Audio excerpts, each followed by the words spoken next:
Gaffer, what are your thoughts after that performance?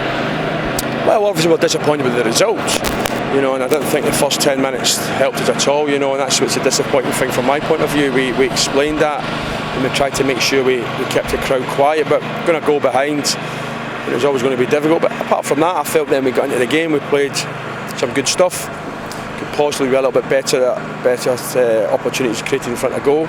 Second half we come out, we go down to 10 minutes, it's always going to be difficult. You know, you're playing against a team here that's, you know, a very strong Nottingham Forest team that are in the lead and go down to 10 men. So sometimes you got to dust yourself down and move on, and that's exactly what we'll do. It's Nottingham Forest's day, and we won't look back too long.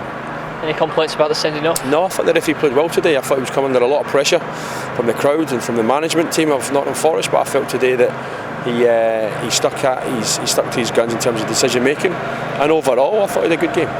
In the case of just drawing a line under this and moving on? Exactly. You know, listen, football in general is not always going to be plain sailing and smooth. You're not going to win every single match. You know, you're going to have your ups and downs, and it's how you respond from your ups and downs. I feel today just wasn't our day from the start. You know, and then obviously the sending off didn't help us at all. But there were certainly signs there with one or two younger players given the opportunity to play that is encouraging. You know, we've got to be patient with them and make sure they get the right nurturing through the team.